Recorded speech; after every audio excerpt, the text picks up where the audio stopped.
E aí, amigos do esporte, beleza? Eu sou o Rafael Simões e você está assistindo ao Juice Bet.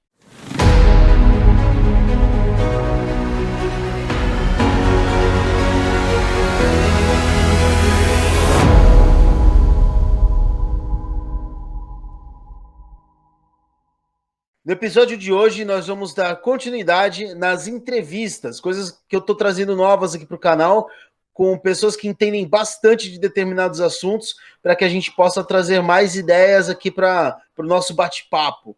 E na entrevista de hoje, eu trouxe alguém que manja demais de Fórmula 1 e de Fórmula E também, que é o meu amigo Rodrigo Nascimento. E aí, Rodrigo, tudo bem? Como é que você tá, cara? Fala, mestre Simões, tudo ótimo. É um prazer aí, uma honra estar participando aí deste programa com você. E vamos lá, cara, vamos falar aí sobre automobilismo. Tá tudo parado, né, no momento, todos os esportes parado por conta do Covid-19, mas a Fórmula 1 de certa forma está movimentada, principalmente pelos últimos dias. Então tem muita coisa para a gente discutir aí. Beleza, mas antes da gente dar continuidade aqui no canal, não se esqueça de se inscrever aqui, de apertar o sininho para receber as notificações, deixar o seu like e o seu comentário. É muito importante saber o que você está pensando sobre o nosso trabalho. Mas, dito isso, já que você já se inscreveu, já deu like, já fez tudo, Nascimento, que bagunça que aconteceu aí na Fórmula 1 esses últimos dias, né? Primeiro o Pacto de Concórdia, que seria terminado agora, foi prolongado, né? Que ia mudar o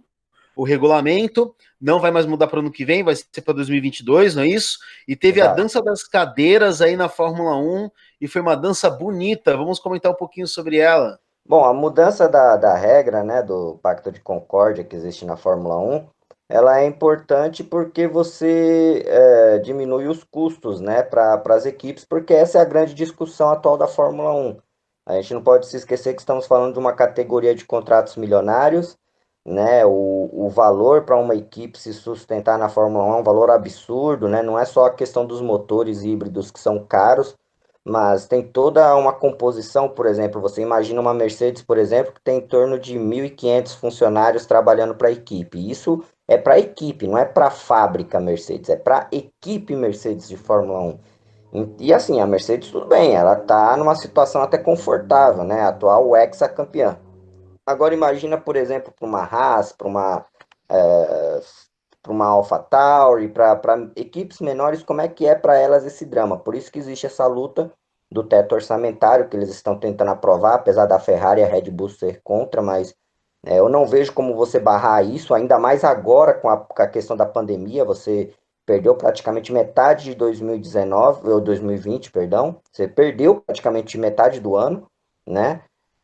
Então, essa mudança do pacto ela é importante por conta disso. Você joga um pouco mais para frente o novo regulamento, né? Porque tem um novo regulamento da Fórmula 1 para vir. As equipes ganham com isso um pouco mais de tempo para desenvolver seus carros, para pensar nisso e ao mesmo tempo ter condições de conseguir realizar essa temporada, que vai ser uma temporada de certa forma mutilada. A gente não vai ter todas as etapas, a gente nem sabe exatamente como ela vai acontecer. A gente sabe que provavelmente ela vai começar. Como ela vai terminar é um segredo, nem a Fórmula 1 sabe. Então é importante, né? Eu acho que as medidas foram corretas, isso que a FIA fez. Ela também tomou uma medida parecida na Fórmula E. A Fórmula E tinha agora o Gen 2 Evo, que é uma evolução do atual carro deles, que ia vir agora na sétima temporada. Eles jogaram esse lançamento para a oitava, justamente para dar tempo das equipes poderem se preparar, ter um tempo para trabalhar até esse monoposto, até porque a Fórmula E, a próxima temporada já ia começar esse ano, no final desse ano. Ela geralmente começa em outubro ou novembro de um ano para terminar em julho do outro ano, né? Então, ela precisou também adiar, então foi uma medida correta, pelo menos pensando nas equipes menores. Mas falando dessa temporada, é muito importante a gente salientar que a Fórmula 1 começa em 1950, no pós-guerra. E, na realidade, nunca houve uma paralisação de Fórmula 1, cancelamento de etapa. É, talvez agora me falha a memória, mas por condições de clima, mas acho muito difícil que tenha acontecido alguma coisa assim. Eu não lembro de ter lido nada sobre. E é a primeira vez que as corridas são canceladas e com sabe? Até com uma demora para cancelar o Grande Prêmio da Austrália, né? Acho que cancelou as vias dos primeiros treinos, quando a McLaren anunciou que tinha uns funcionários, uns mecânicos com a Covid, e aí ficou preocupante e a Fórmula 1 resolveu cancelar. Então é um fato extremamente importante, né? Um marco na história da Fórmula 1, um marco negativo de ter sido cancelado algumas etapas e sabe-se lá quantas, né?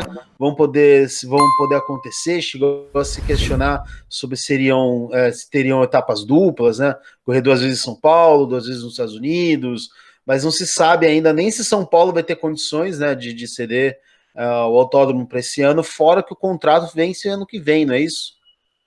É exatamente isso, né? Na verdade, o contrato com o Brasil encerra esse ano, né? Esse ano é o último GP vigente do contrato da Fórmula 1 com os promotores aqui do Brasil. Eu acredito que deve ser renovado, apesar de toda essa discussão sobre autódromos e tudo mais, deve ser renovado e deve ficar em Interlagos. Eu não creio muito nesse autódromo do Rio de Janeiro. Sobre o que você estava falando da Fórmula 1, de fato, de ser um momento inédito, que não havia acontecido de cancelamentos, de fato é inédito. As únicas vezes que houve um cancelamento de GP, houve o cancelamento do GP do Bahrein, se eu não estiver enganado, em 2011 ou 2012, alguma coisa assim, que foi por conta de alguns protestos violentos que estavam acontecendo na região na época. Eles adiaram, eles primeiro adiaram, depois cancelaram o GP do Bahrein, mas aí depois, no ano seguinte, ele voltou e desde então está no calendário. A Fórmula 1 ela nunca foi de cancelar GP nenhum. Eu me lembro que teve um GP do Japão, acho que foi o de 2014, que teve a questão do tufão também. E eles alteraram a programação, mas realizaram o GP, não deixaram de realizar. O GP aconteceu, mas eles alteraram o horário da programação, se eu não estiver enganado, os treinos livres, o treino classificatório foi tudo no mesmo dia, e aí eles fizeram a corrida pouco depois, foi alguma coisa assim, mas houve essa alteração. Então, de fato, o que estamos vivendo esse ano para a Fórmula 1 é inédito, mas é lógico que a gente não pode esquecer que tem essa questão que você falou. A Fórmula 1 ela começou depois da Segunda Guerra Mundial, então ela começou em 1950, a gente não teve nenhum grande evento global que talvez obrigasse competições a paralisarem, como foi o caso da Covid-19. A Covid-19 ela é um evento que ele talvez seja o maior evento global pós Segunda Guerra Mundial, assim, de desestabilizar tudo. Nunca houve nada parecido com isso. Então é normal, por isso que se trata de uma questão até inédita. Eu acredito até, e muitas pessoas falaram nisso, que se fosse o Bernie Eccleston à frente da Fórmula 1, aquele GP da Austrália teria acontecido. E teria acontecido. Se fosse o Bernie Eccleston, teria acontecido, até porque já estavam lá. Eu tenho certeza absoluta que o máximo que ele poderia fazer seria portões fechados, mas a prova teria sido realizada. Mas eu acredito que foi um acerto não realizar aquele GP. Já havia o erro de ter ido até lá, né? Porque a gente já sabia da situação que estava acontecendo, né? Itália estourando casos, China já estava vivendo seu lockdown, enfim, já tinha, já estava meio que descrito o cenário, né? Então, ali foi brincar com a sorte, não foi necessário aquela viagem. E quanto ao calendário, a Fórmula 1 trabalha com a possibilidade de 18 provas, ela soltou um calendário que não é exatamente um calendário, ela mostrou fases, né? Ela mostrou que de julho a final de agosto vai correr na Europa, depois disso deve correr no que eles chamam de Eurásia, né, que é a fronteira ali Europa e Ásia. Depois passa um tempo na Ásia, depois vem para as Américas ali no período final de outubro, início de novembro. Final de novembro, início de dezembro vão para o Oriente Médio. Ou seja, de certa forma eles vão manter mais ou menos o calendário que já existe. A diferença é você já começar na Europa. Geralmente você começa na Austrália, passa uma fase ali, Bahrein, tal, até aí vai para a Europa, da Europa faz Eurásia, e aí segue normalmente o calendário como eles estão estipulando. A diferença é que você vai ter algumas corridas duplas, como você falou. A Áustria, por exemplo, deve receber a primeira e a segunda prova, né, dia 5 e dia 13 de julho. Na sequência, eles devem ir para Silverstone, que também deve ter rodada dupla.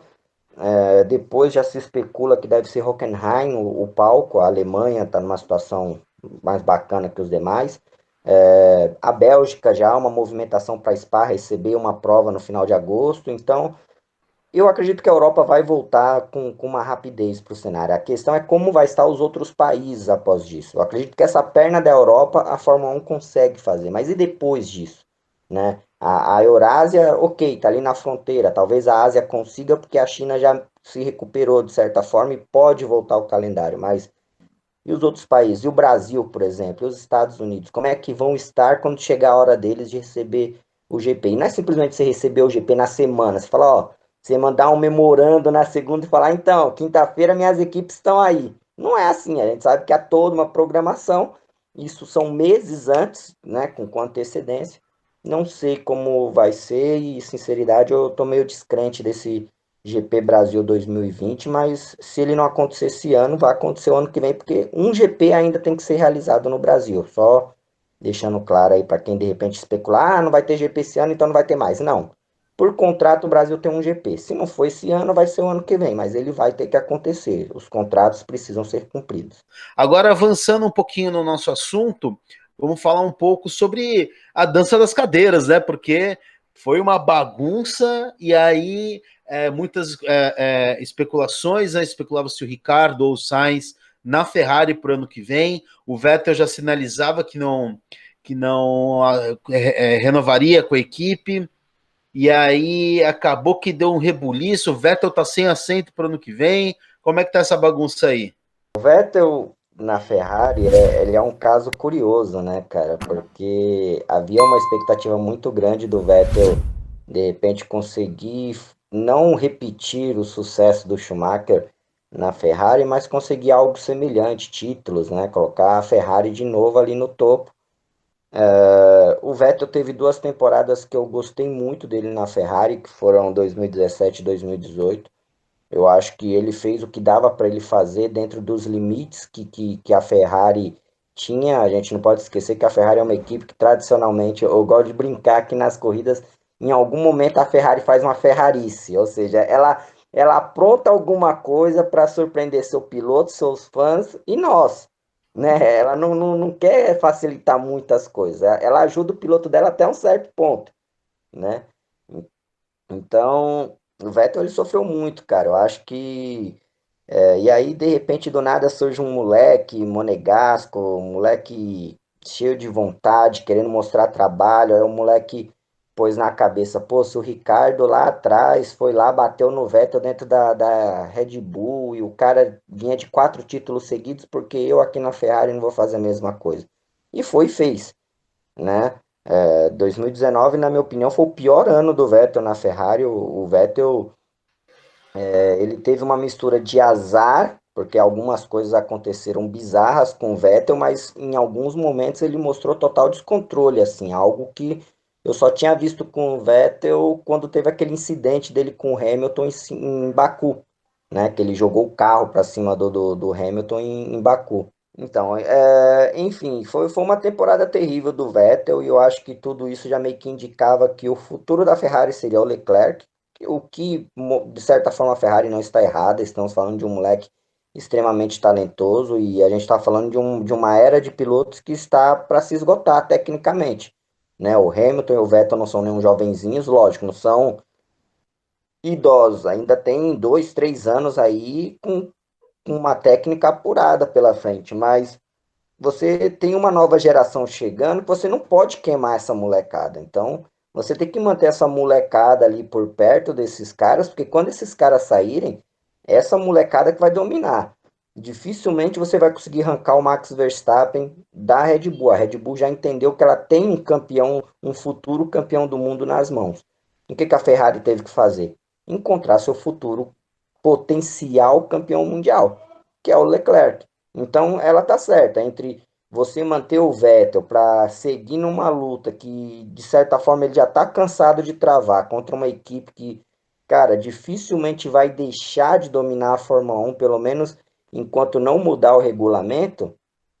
Cara, se for para se manter nisso, melhor você mudar. Então, eu acredito mais ou menos no que o The Race, que é um site britânico, soltou nesse fim de semana, que eles soltaram que a Ferrari não ofereceu nem, não teve nem proposta da Ferrari para o Vettel. E eu acredito nisso, acho que foi uma mistura de situações. Ferrari e Vettel já não estavam se entendendo, a Ferrari prefere o Leclerc, porque ele é o futuro, O Vettel nunca gostou da era híbrida da Fórmula 1, sempre criticou os motores híbridos, sempre, sempre, sempre. Ele está cansado dessa batalha com a Mercedes, porque ele já entendeu que não há como você superar a Mercedes no regulamento atual, então a esperança dele é o regulamento novo. Então ele simplesmente falou: ah, cara, seja o que Deus quiser. Ele não procurou a Ferrari, Ferrari não procurou ele. Ferrari fechou com o Sainz, que na minha opinião é um ótimo piloto, mas não vai tirar a prioridade do Leclerc em nenhum momento. Para mim, o Sainz, ele é. Cara, eu vejo o Sainz como o Barrichello do Schumacher. O Sainz é o Barrichello do Leclerc. O Leclerc é mais talentoso, o Leclerc é futuro. O Sainz é talentoso? É, mas o Sainz é aquele cara que é para trazer o carro para casa e garantir os pontos para os construtores. Ele é bom, o Sainz, tá? Eu acho que de todas as opções que as pessoas cogitaram aí, Ricardo, Pérez, Sainz, eu desde o começo falei, se a Ferrari quer um companheiro que vai dar chance para o Leclerc de ser campeão, de certa forma é um cara que vai estimular o Leclerc sempre a correr, porque o Sainz é bom. Então o Leclerc vai ter que estar ali 100%. Ele não vai, não é, por exemplo, o Hamilton e o Bottas, que você tem uma diferença técnica, não vou dizer gritante, mas considerável. Não é o caso do Leclerc e Sainz, porque o Sainz tem uma coisa que o Leclerc não tem. O Sainz tem experiência. O Sainz está na Fórmula 1 há 5 anos.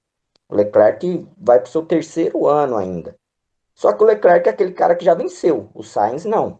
Então, o Sainz ainda é uma promessa, apesar de ser 5 anos. O Leclerc já não é exatamente uma promessa. Ele está entre a passagem da promessa para a realidade. Só que até então, a pressão na Ferrari era toda no Vettel, né? A gente não pode esquecer disso. Sempre que era para bater em alguém, se batia no Vettel, não se batia no Leclerc. Foi o que aconteceu com o Verstappen. Quando o Verstappen chegou na Red Bull, em quem que as pessoas batiam? No Ricardo, quando dava errado. Não era no Verstappen, porque o Verstappen é um moleque arrojado. Quando você é um moleque arrojado, qualquer erro seu é o moleque a vontade de vencer, é a inexperiência. Você tem a desculpa da inexperiência. Então, qualquer erro que o Leclerc pudesse cometer no ano passado, era a inexperiência, era a pressão de estar numa Ferrari. Agora, ele é o cara da Ferrari, entendeu? Ele só vai ter o Vettel para ser espancado por ele só esse ano. E a gente sabe que a torcida da Ferrari, cara, ela é chata, ela não perdoa, ela mói mesmo os caras falam que a Ferrari é uma é uma máquina de triturar pilotos, e ela é uma máquina de triturar pilotos. Espero que o Leclerc dê certo, mas vai ser complicado, cara, mas a aposta da Ferrari foi boa. Eu também concordo. Eu acho que o Ricardo ele quer um título mundial. Ele foi para a Renault pensando, é uma equipe que vai construir o chassi já baseado no seu motor. Não vai ter que adaptar o chassi em um motor de terceiros, né? De outros. Então ele pensou, pô, vou para a Renault, vou sair dessa briga com o Vettel e vou tentar ser campeão lá. Só que não foi bem o que aconteceu, porque a Renault ela não mostrou o desempenho que se esperava quando começou o projeto dela, que é um novo projeto, não tem nada a ver com aquela Renault do Prost, é uma outra Renault, né? Embora o nome seja o mesmo, as cores e tal, mas é um outro projeto de Renault. Não aconteceu. E aí, você acha que a ida dele para a McLaren, mesmo com a ascensão que a McLaren tem tido nos últimos anos, você acha que ela vai dar um carro vencedor para o Ricardo? Cara, eu acho que vencedor não. Eu acho que a grande chance da McLaren, assim, eu acho que o Ricardo ele acertou, primeiramente falando. Para mim foi um erro ele ter ido para a Renault, na minha opinião, mas eu entendo a necessidade dele ir, porque o que ele passou é o que o Vettel tá passando agora. Você vê a ascensão de um garoto, todas as atenções da equipe voltam para aquele garoto, mas você tem a urgência de ser campeão porque você não é mais nenhum jovenzinho, né? Então, ele falou, cara, eu preciso ir para um lugar onde eu tenha a chance. Se ele fosse para a Ferrari, ele ia ser escudeiro do Ricardo, do Vettel. E ele mesmo, ele diz que o Vettel pode ter barrado a entrada dele na Ferrari. Eu não acredito que foi isso. Também não duvido, porque não vamos se esquecer que o Vettel saiu da Red Bull no ano que o Ricardo bateu ele vinha de 4 títulos, né? Não vamos se esquecer disso. É lógico que as pessoas falam, o Vettel saiu de lá porque apanhou do Ricardo. Não, o Vettel saiu de lá porque uma Ferrari foi atrás dele, meu amigo. Entendeu? Quando é uma Ferrari, há um peso, é uma Ferrari. tá? Né, a galera não tem essa história de diferença. Tem, é uma Ferrari, cara. Você fazer história na Red Bull, legal. Você fazer história na Ferrari é extraordinário. Então, foi por isso que ele saiu. Mas enfim, o Ricardo ele é talentoso, cara. Na minha opinião, inclusive, eu acho ele um dos mais técnicos da Fórmula 1. Ele tem um dom para ultrapassagem, que é uma coisa espetacular. Ele faz uma leitura ótima de corrida, muito bom em estratégias. Só que o Ricardo ele tá correndo contra o tempo, porque ele sabe que quanto mais ele demorar, menores vão ficar as chances dele ser campeão. Quando passar a fase Hamilton e Vettel, talvez não caia no colo dele a chance de ser campeão, e sim dessa garotada nova aí que tá com sangue nos olhos, Verstappen, Leclerc, enfim, outros. Ele acertou ir para a McLaren, mas a ida dele da Renault foi mais ou menos aquilo que você falou, puta, é uma equipe de fábrica, os motores é deles, né? Não tem toda aquela questão que nem a Red Bull tinha com a Renault de, você prepara o carro de uma forma, o motor de uma outra, e na hora que encaixa o conjunto não fica legal. Só que o problema da Renault, cara, é que a Renault, eu não sei até onde a Renault ela tá comprometida com a Fórmula 1.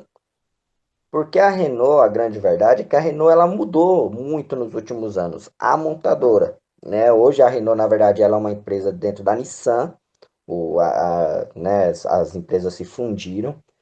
E a Renault, cara, ela por ser da França e tudo mais, e lá na França tá muito essa questão do elétrico sendo trabalhada, sendo desenvolvido.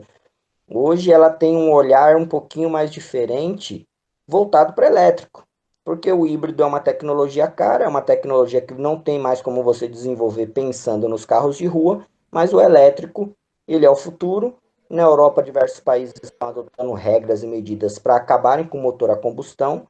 Então, é sério que você vai ficar gastando uma nota numa tecnologia cara que não vai te levar a lugar nenhum, não vai te ajudar a desenvolver carros para o futuro, sendo que você tem do outro lado o seu braço, que é a Nissan, que já tem sucesso na Fórmula E, inclusive quando era Renault, ela foi a tricampeã de construtores na Fórmula E nos 3 primeiros anos, fez do Sebastian Buemi campeão lá, e o Sebastian Buemi só não fez um domínio porque ele foi estúpido.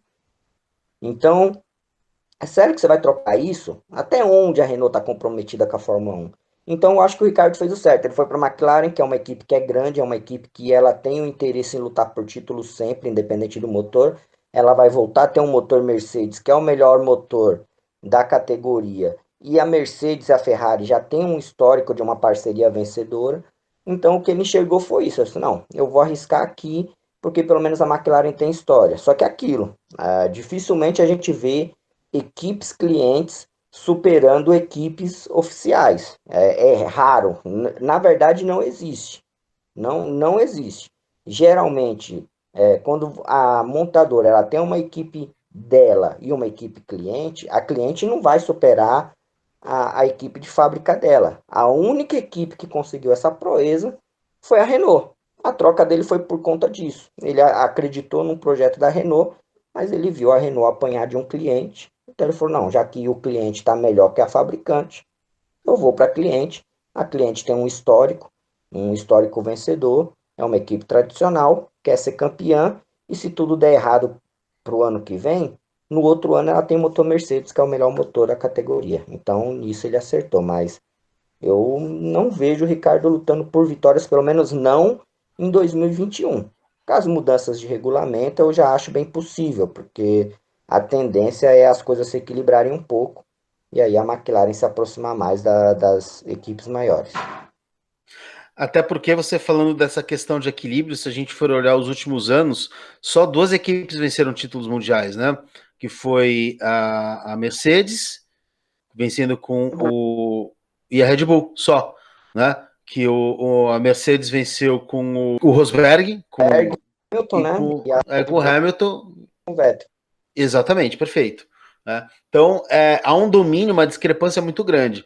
Eu acredito, sempre que há uma mudança de regulamento, a tendência é que dá aquela nivelada por baixo na primeira, segunda temporada, e depois a coisa se equilibre. Então, acho que pode ser que o Ricardo esteja pensando lá em 2022, uma vez que 2021 ainda vai ser o regulamento similar ao dessa temporada. Eu queria te perguntar uma coisa. de forma rápida, você acha que a Fórmula 1 tende a, de repente, começar a trabalhar com motores elétricos totalmente para os próximos anos, aí de repente ali depois de 2023, alguma coisa assim? Você acha que há a possibilidade disso acontecer ou não? A Fórmula 1, como todo esporte britânico, é um esporte que vai ficar fiel às raízes, vai morrer abraçado com isso? Cara, é interessante você falar isso, porque essa discussão aumentou muito nos últimos dias, algumas pessoas comentando sobre isso. Eu tenho uma visão parecida com a do Lucas de Grassi. O Lucas de Grassi, ele fala que carros a combustão, com o passar dos anos, eles serão como os cavalos. Você vai ter, mas ele não vai ficar pelas ruas por aí. Você não vai ver muita gente andando com ele. Ele vai existir, mas ele vai ser algo mais como um hobby, sabe? Ele tá ali em algum lugar, você vai lá, pega ele, dá uma volta, depois vai e guarda, né? Porque o futuro é elétrico, tudo se encaminha para isso. Só que assim, a Fórmula 1 ela já está nessa pegada de querer ser mais sustentável. Os motores híbridos é nesse sentido. Recentemente assinou, eu esqueci o nome agora do que ela fez exatamente, mas um plano para emissão de carbono zero até 2030, se eu não estiver enganado. Só que assim, a Fórmula 1 ela tem um problema. Ela não pode ser elétrica porque a patente elétrica é exclusiva da Fórmula E até 2039. Então, mesmo que a Fórmula 1 amanhã falar, a partir do ano que vem vamos ser elétricos, não, ela não pode. Essa tecnologia para monoposto é exclusiva da Fórmula E até 2039. O que eu acredito que pode vir a acontecer? Uma fusão. Eu acho que vai chegar em algum momento que a Fórmula E e a Fórmula 1 vão falar, meu, não vale a pena a gente ficar separado, somos fórmulas, o objetivo é mais ou menos o mesmo. A Fórmula 1 é campeonato mundial, a Fórmula E, a partir da sétima temporada, também é campeonato mundial. As duas estão ali, são braços da FIA, tem montadoras em comuns, Renault, Mercedes, né? A Fórmula E hoje tem 9 montadoras lá, você tem Porsche, você tem Jaguar, você tem BMW, você tem Audi, né? São marcas fortes que a Fórmula 1 precisa recuperar e ter essas marcas. Então, o que eu acho que vai acontecer é uma fusão. Vai pegar a Fórmula 1, Fórmula E juntar, ser um campeonato só, e aí a Fórmula 1 seja elétrica, seja o que for, porque a Fórmula E ela vai alcançar a Fórmula 1, cara. O Gen 3, pelo que o Lucas de Graça falou, ele já vai ter uma potência de 1.000 cavalos. 1.000 cavalos é exatamente a potência de um Fórmula 1. Então, assim, a Fórmula E ela já vai ter que repensar um pouquinho o seu modelo. Ela não vai poder mais ficar correndo só em circuitos de rua. Ela vai ter que ir para os autódromos, onde ela vai poder usar essa potência máxima. Então, cara, a tecnologia ela vai se desenvolver rapidamente. Então, eu acredito que quando chegar a décima primeira temporada da Fórmula E, ela vai estar tão veloz quanto a Fórmula 1. Então, não vai ter mais motivo para você deixar separado. Porque a Fórmula 1 ela não é mais atrativa para o automotivo, cara. Entendeu? Ela não vai desenvolver mais tecnologia para a rua. Então, a Fórmula 1 ela tem dois caminhos. Ou ela se funde com a Fórmula E, se torna uma só, ou ela se torna totalmente entretenimento. Aí é onde entra aquela ideia que até o Bernie Eccleston tem defendido.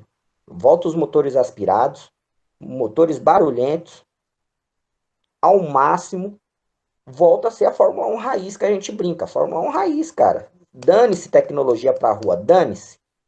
Vai ser praticamente um protótipo no formato de Fórmula. E dane-se, entendeu? Ela se isola disso, ela vai ser uma coisa à parte e deixa a Fórmula E guiar os elétricos.